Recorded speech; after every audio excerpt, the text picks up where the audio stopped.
On 10th of May, I attended a meeting at McCracken convened by a group of people for the purpose of gauging support for the establishment of the Victor Harbour Community Action Group.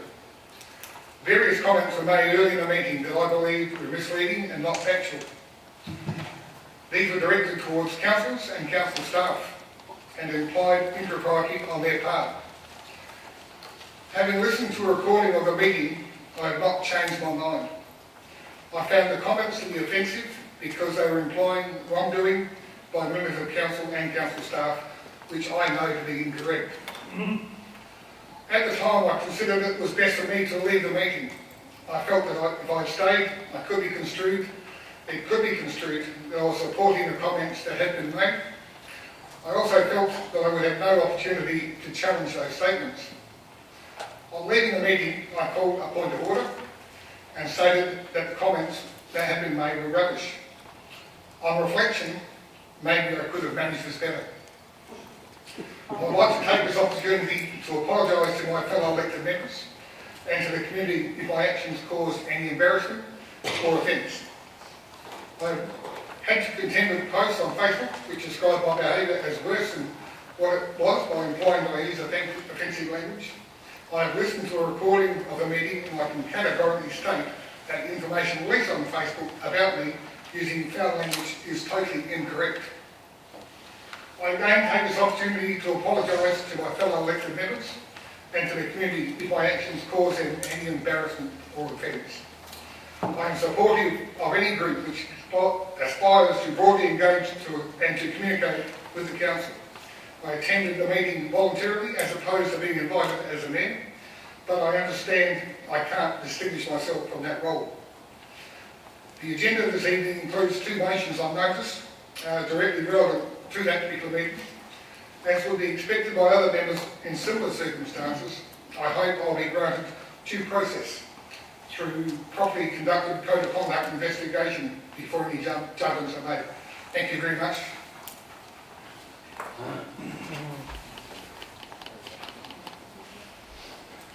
Your Worship, just in relation to that, can I move a motion that the elected members accept your apology and thank you for making it? Thank you. Someone like to second that? Thank you, Councillor Chief. Discussion? Yes, Councillor Marshall. I will acknowledge your apology, but I won't accept it because I believe you're totally wrong. I believe what you said to Mike McRae, who was addressing the crowd, was rude and incorrect. I believe Mr McRae was speaking the truth. What he was saying didn't embarrass me, but what you said embarrassed me. So I'm sorry, I will be supporting this.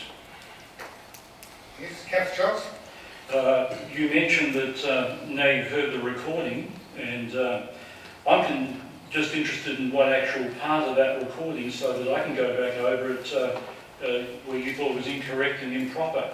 What statements were being made at that particular time? Because I also agree with, we do have an affidavit from Mike McRae stating all the things you heard that night, and it was only a portion of what the affidavit said, of course, so that's a legal document, quite useful for the board, and at present moment it's held up in our confidential file here at council, and it was submitted to defend Bob Marshall when he was sacked as Deputy Mayor, and he didn't have a code of conduct on him before that happened either. So I won't be supporting it either. I do thank you for apologising, even though it's quite late. You've had 2 editions of the Times newspaper to do so, and you've had plenty of opportunity to use this thing here and send emails around to all staff and apologise, not only to the elected members and the community, but also to the staff of this building who have to suffer the further indignity of thinking, oh, this is just the council and I work for the council, I enjoy happiness. I'm sure that they need a boost such as this. I think not. Any other comments? Sorry, Councillor Andrews. Yes, I thank you for apologising to the meeting.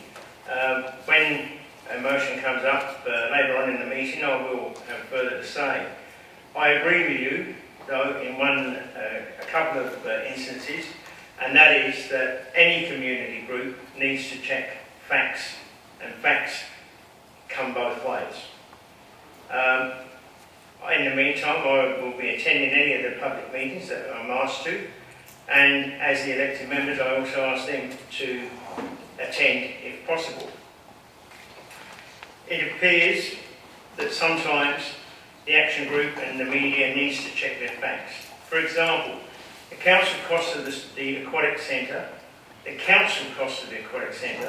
is 6.5 million, not 21 million. And 50% of the running costs will be met by another council and their residents, while our residents will enjoy the advantage of the aquatic centre and the rehabilitation and hydro pool, while only paying half the running costs. And I agree, there was very heated discussion, points of view at that meeting. However, we're all open to criticism, including myself, and I believe that at this particular point in time, and I think it was very appropriate of you to apologise at the beginning of this meeting. Thank you. Any other comments before Councillor Dickens closes down on the debate? Yes, thank you, Councillor Dickens. Thank you, Worship. In closing, I'm not making any comment in relation to the content of the meeting the other night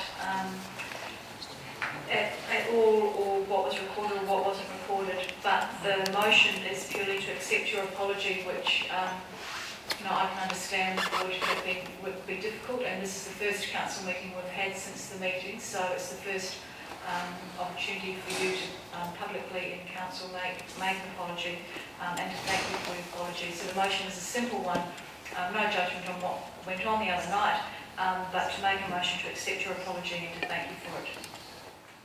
Thank you. That closes the debate. All those in favour? And those against? That's carried. Thank you.